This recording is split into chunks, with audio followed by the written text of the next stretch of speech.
Hello, my name is Scott Parker, and I would like to welcome you to a series of videos that I'm calling The Road to the Empire Strikes Back. Now, I think most everybody here watching this video knows that 40 years ago this month of May 2020, The Empire Strikes Back movie premiered. May 21st, if I'm remembering correctly. And I had already planned on rewatching The Empire Strikes Back. I haven't seen it in I can't say how many years, but I figured why not wait until the 21st of May 2020 and rewatch the video. But the more I began to think about watching the video 40 years after it debuted, the more I began to think about where I was 40 years ago. Now, age-wise, I'm 51, so that puts me at 11. Actually, I was 10 because my birthday's in December. So 10 when The Empire Strikes Back came out. And I was in 5th grade. It was the spring of my 5th grade year. And it was probably the hugest movie that had come out since Star Wars. I think that's pretty plain to say. But I'm getting ahead of myself at this point. What I want to talk about today, and of all days, this is May 4th, 2020, so it's May the 4th, so it's Star Wars Day. What better day to kick this series off than to talk about how we all got to The Empire Strikes Back.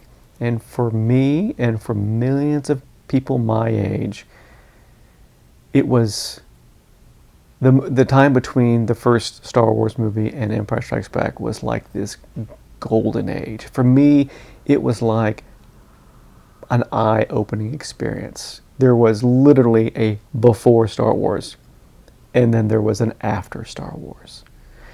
And from 1977, I don't remember what date I saw Star Wars, but from that day until, for me, it was Friday, May 22nd, I believe it was. I think it was the day that the movie came out. I did not see it early. Star Wars consumed my life. It consumed my pocketbook a lot. So I want to talk about, in this first episode, what it was like to live through those years, those golden years of 1977, 1978, 1979, and the first 5 months of 1980. For my money, I know that Star Wars has permeated the culture in the, 43 years since the first movie came out. I know Star Wars has permeated the culture. I know how fun it was, at least at the beginning, in 1999 through 2005 for the prequel movies. And I know how much fun we had when the sequel trilogy came out back in 2015 to 2019. Those were good years. If anybody asked me what the best time to be a Star Wars fan was, I will tell you it was 1977 to 1980. The in-between times of the first two movies, for my money, was the best time to be a Star Wars fan. And to be a kid. I mean, I know that adults who saw the movie in 1977 loved the movie, but being an 8-year-old kid seeing Star Wars for the first time, mind blown. I'm not the only one. I know there are millions out there just like me. So what was it like to be a kid in this golden age, this, 3 years, I guess, between movies? Well, no VCRs, no DVD players. The only way to see the movie, Star Wars, is in the theaters. I went a lot.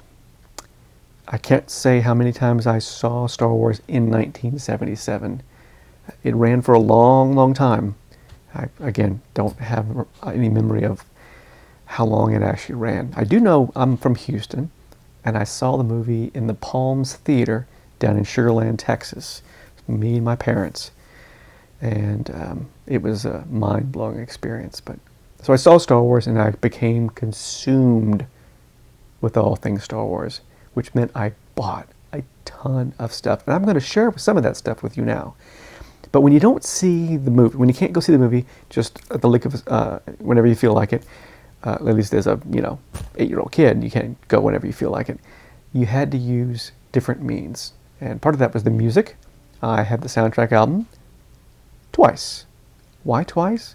Because the first version that I purchased, I literally wore it out. It scratched. I was a 8, 9, 10-year-old kid. Didn't quite know how to take care of records the way they were supposed to be taken care of. So I had 2 versions of the soundtrack.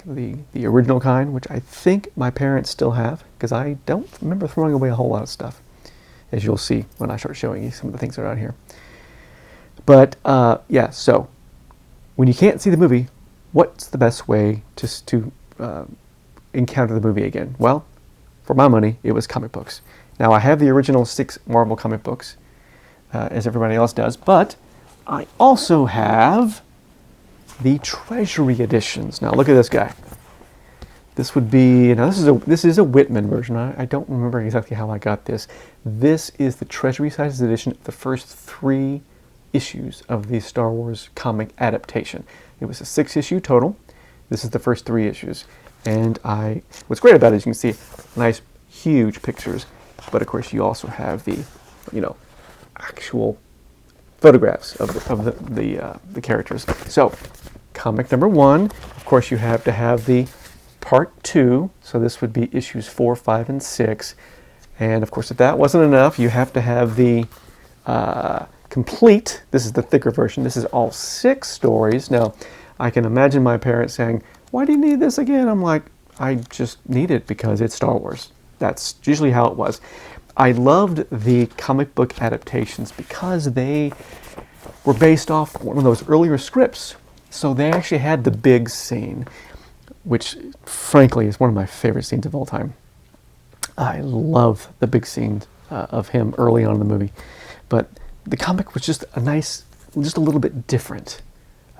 So I just love the comic book adaptation. I had all 6 issues, I think 2 or 3 times over, maybe. I can't remember how many versions I have like that. But when you didn't feel like reading comic books and you wanted to experience the movie slower, Star Wars novelization. Now I'm going to show you something here. This is my original. So if you look at this little crease right here, this is the way I used to read a book. I would actually I would fold the paper in. That would be my constant. I guess it would be like a nervous tick as I was reading. But anyway, novelization. As you can see, I'm not sure if you can see this very well, but Scotch tape along the spine. Why? Because it had the pictures in the middle, but as you can see, my copy, the spine broke because I read it so many times. At the time, I had no idea that Alan Dean Foster was the actual author. For me, it was all George Lucas. But of course, you can see my Scotch tape right there on that spine, and of course, this was published by Del Rey. So for me, all science fiction had the Roman numerals. But as you can see, I wore this puppy out. Looked at these pictures hours on end. This was like the Bible for Star Wars is concerned. So, novelization. I still have and love my novelization. I have not read it in a long, long time. In fact, I don't know if I'm going to read it. I'm going to read the Empire novelization, which that is a different episode. So, comic book novelization. And of course, you had the cool other things. Later on, you had Star Wars Sketchbook. Now, again, at the time, had no clue who Joe Johnston was. I know who he is now, but this is the book that had all the preliminary storyboard sketches. And as I think every kid back in 1977, 8, and 9 drew a lot of X-Wing fighters and a lot of TIE fighters. This is the book that helped you figure out how to draw.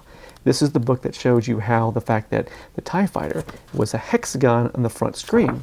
So that's how you did that. Another awesome book was this guy, the Star Wars album. My goodness, I looked at this so many. This is how I came to know that the creature inside the trash compactor was called a Dianoga.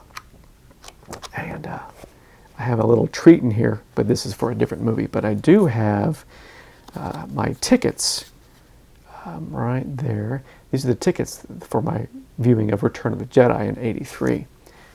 Just a quick side note. I don't remember when I saw Star Wars. It was either weeks or months after the movie debuted. For Empire, it was the Friday that it debuted. So I think it debuted on a Thursday night for most people. For Friday after school, boom, I'm there. For Return of the Jedi, 3 years later, I convinced my parents to pay the 1983 price of $25 a ticket to see the movie the day before it opens.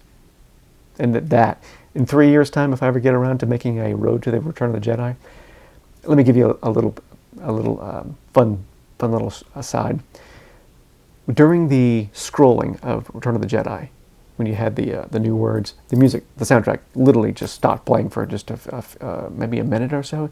The entire audience starts singing the Star Wars song.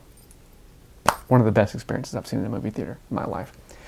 All right, so we have comic books. We have got the various books that came out. Of course, magazines, People, Starlog, Famous Monsters of Filmland, I think, had a Star Wars feature. Cinema Fantastic had one. Just about, if there was a magazine that had anything Star Wars related in it, I bought it. Often with my mom's money, but I bought it. I did mow the lawn at that time, so I would buy a lot of merchandise. The Star Wars soundtrack, like I said, I blew through that. And I think if you look right over here on my shoulder, you'll see the other thing that was huge for any kid between the two movies, which was Star Wars figures. Now, the original Star Wars set had 12 of, and it was every character you can think of. And we had 2 Luke Skywalkers. They had the X-Wing one and the Tatooine one. I don't know what happened to my Luke. I don't know what happened to my Leia. And I don't know what happened to my C-3PO. But I do still have my original Darth Vader. Now, if you'll look, I still have his. I got the lightsaber. I took the tip off because, frankly, I hated the tip back in the day. Hate it now. I didn't like it. I used to have a toothpick, a red toothpick in there because it was a lot longer, so that you could actually have better battles between Vader and Kenobi, or Vader and Luke as you go forward. But this is my original Darth Vader, and you can see right there, I have a little bit of liquid paper that I use to differentiate his, whatever you call that thing that he wears, the regulator or whatever. When the paint came off, I said, well, I'll just use liquid paper. And it's still there X number of years later.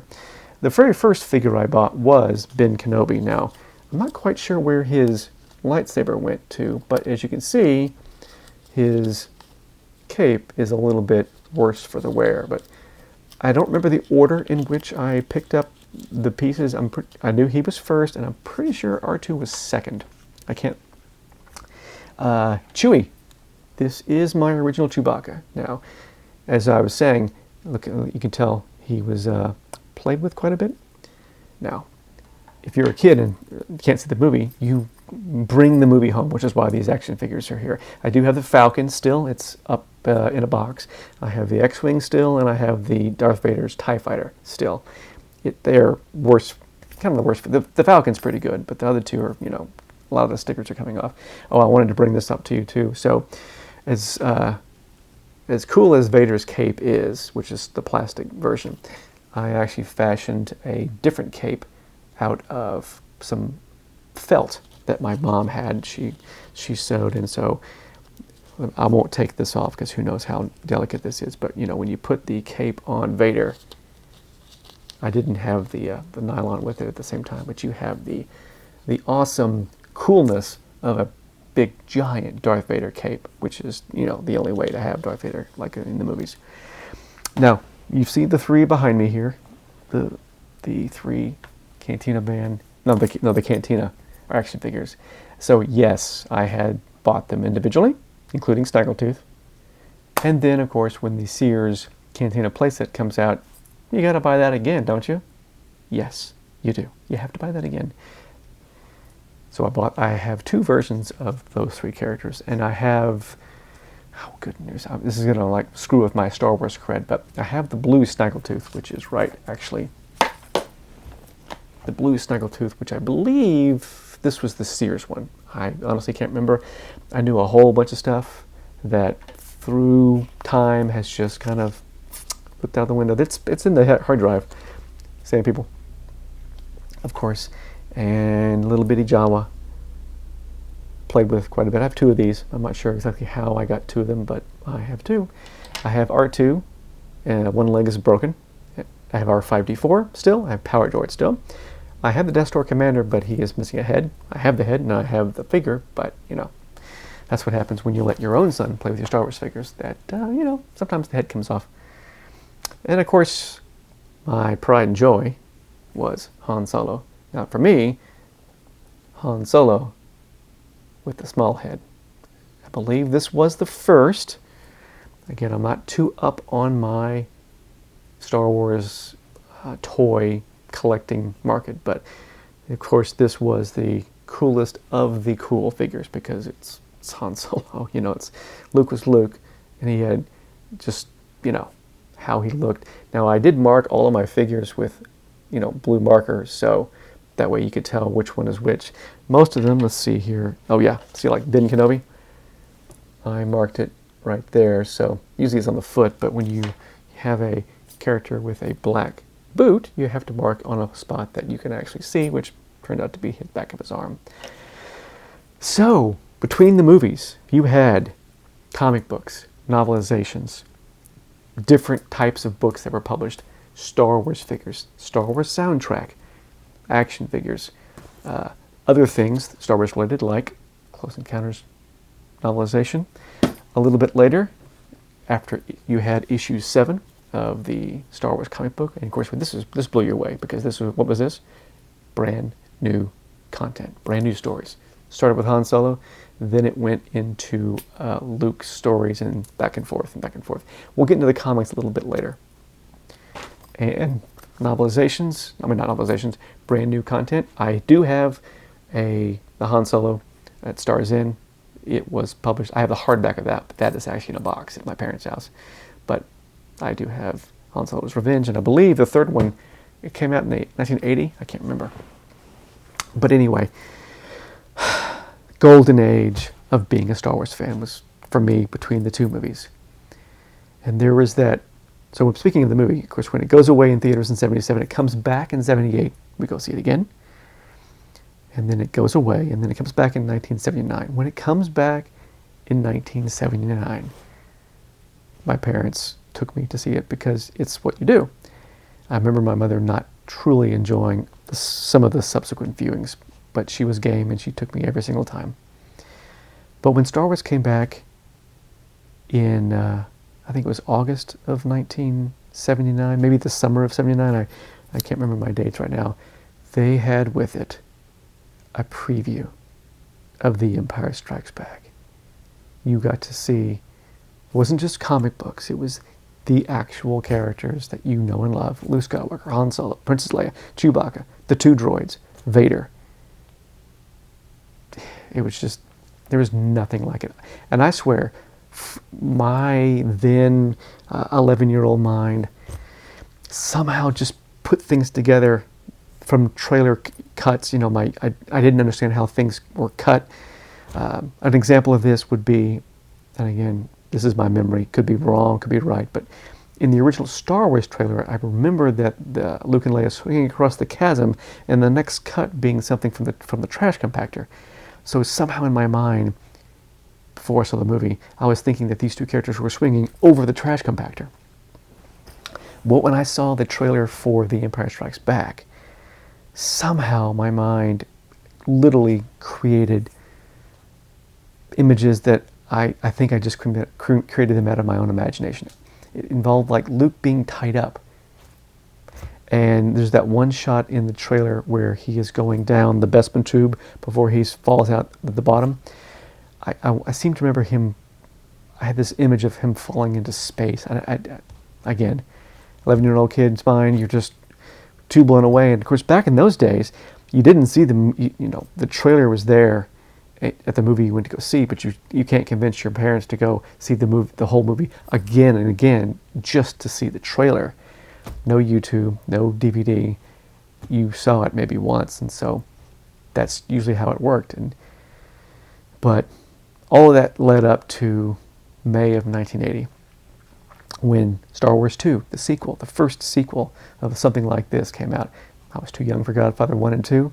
It's a different genre anyway.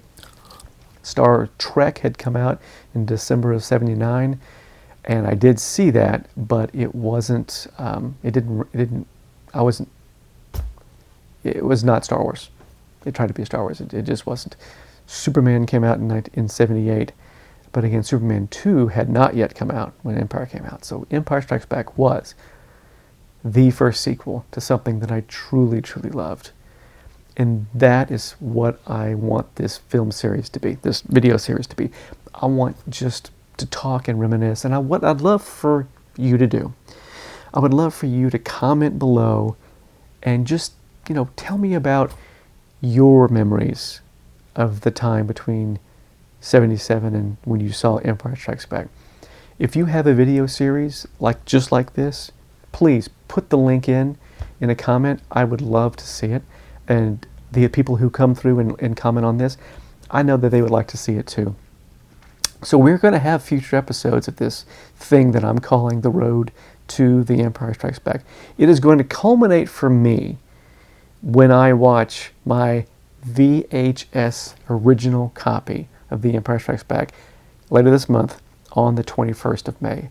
I have the special edition on tape. I got the special edition on DVD, and I think I have the original theatrical cut on DVD. But I think there were some changes to that.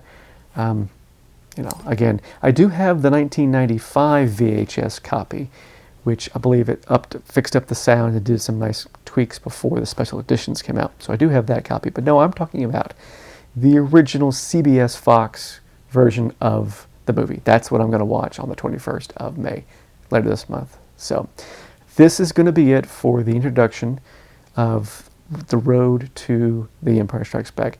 I will have, I think, about 7 or 8 episodes of various things. I'll give you a preview. There's The Muppet Show, when Luke and Chewie and the droids, I believe, showed up on The Muppet Show. That came out. The soundtrack, I believe, came out before the movie, and by 1980 I was already into soundtrack music, so I believe it was a kind of a day of purchase. And then, of course, the novelization. I will get to that when I get to it. And yes, I do have my original novel still. And I remember where I was when I bought that book. I don't remember if I read it beforehand, but again, different video. I'm getting ahead of myself. We are at 23 minutes right now, and I'm going to go ahead and call this video done. So, thank you for watching. If you want to know when the next videos drop or any of my other videos, just like and subscribe. And thank you very much for watching. And again, please leave some comments. I want to know what it was like for you to experience Star Wars during this golden time of 1977 to 1980. So that's it for part 1 of The Road to The Empire Strikes Back 40 years later. Thank you very much for watching. Goodbye.